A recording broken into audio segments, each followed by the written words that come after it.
من هیچگاه ستاره بخت نداشتم. یگان دست شفقت بالای سرم نبود. لیکن در این باره خیال میکردم با فریب آنکه تو مرده کلان شدم اشتیاق نسبت بر تو داشتم و مهر فرزندیم میگفت که تو نباید مرده باشی. نه نباید. گفتم، جستجو کردم و در آخر تو را یافتم. تو را 2-3 روز پیش از اسکری رفتنم یافتم. یک بار باشد هم تو را دیدن خواستم. با وجود مرد کلام بودنم خواستم که مرا با آغوش گیری. سببی در 2 سالگی مرا چرا ترک کردنت را نمیدانم. بر من چرا گفتن که تو مرده ای؟ این را هم نمیدانم.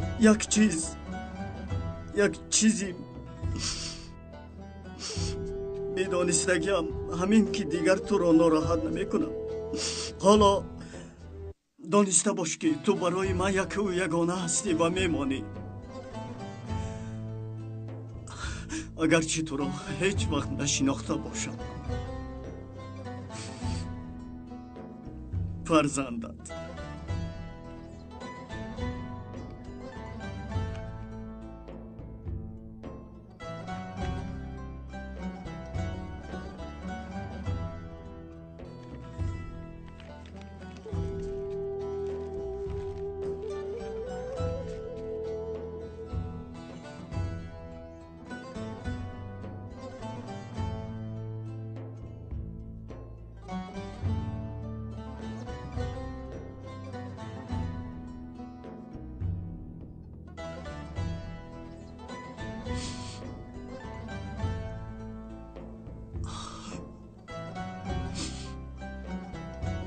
به مادری مرا مغمبر کرد. آچه از زنم سرکرد تا دیگران آیا مرا کسی دوست می‌دارد نمی‌دانم. خیز آچه بیدار شو. خیز و یک بار باشد هم مرا با آغوش گیر، چون که دوای من شفقتی توست.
باشی خدر دیگر با من خیلی نگاه میکنی؟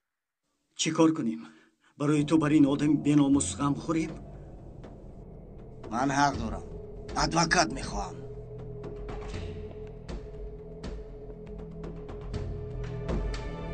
ادوکات در راه است. تشویش نشو. با زنی که علاقه مخفی داشتی اغوا کردی، پول پرسیدی داد، باز پرسیدی باز داد، باز پرسیدی باز داد.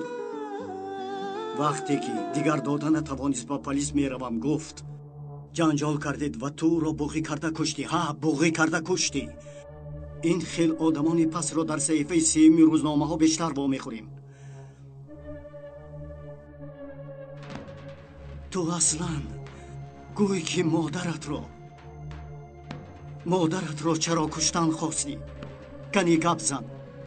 در خانه از پسرش که من او را نمیدانم یک مکتوب دیدم. مادری من اصلا یک زنی سبک پا بوده است. بزدن حق نداری.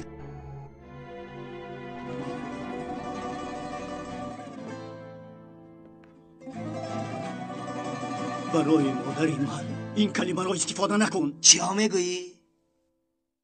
من 6 سالم. یک بار مادرم مرا به آغوش نگرفت. یک بار باشد هم از پیشانیم نبوسید. یک بار باشد هم با او در یک خانه نایستادم. یک بار هم مهر گرمش را حس نکردم.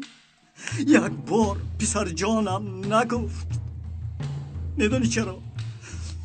چون که او مادریش را به تو میکرد، به تو بر این یک رزیل. و تو قدر این را ندانستی. چی میگویی تو؟ به مادری مرا بخشی کرد.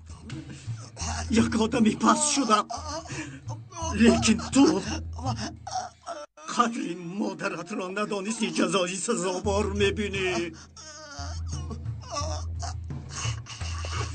رفیق سرکمیسر ایستید. کارهای باقی مانده رو من حل میکنم. رفیق سرکمیسر شما کمتر استراحت کنید.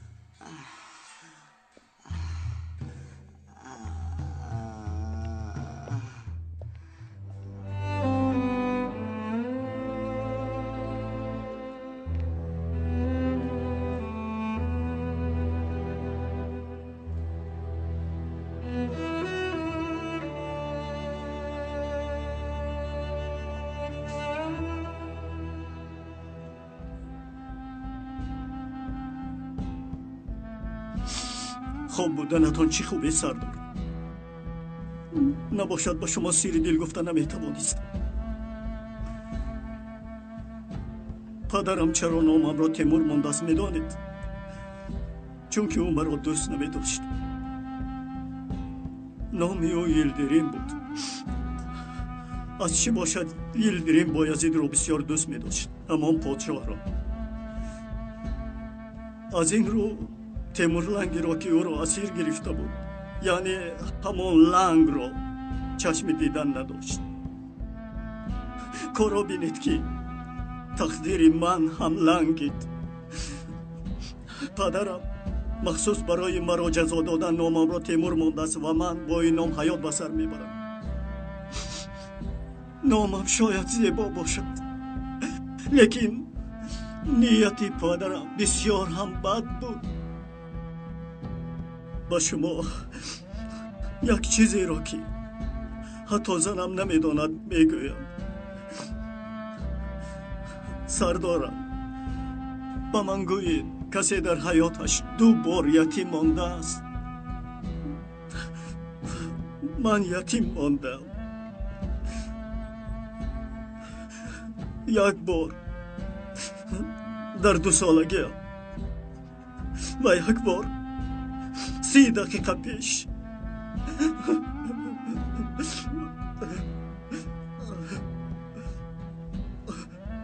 او چی کاری کند من هم او را به فرزند ماندم. او را محافظت کرده نتوانستم.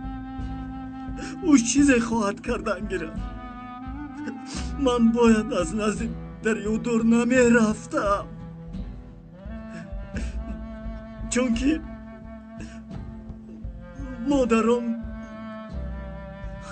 مادران مثل آسمانند، مثل آسمان.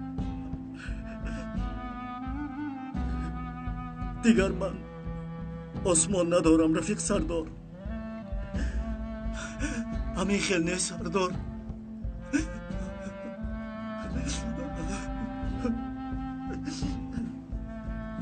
کی میگفتی مکتوبی با حسرت نوشته ای من سببی مرگ او میشود؟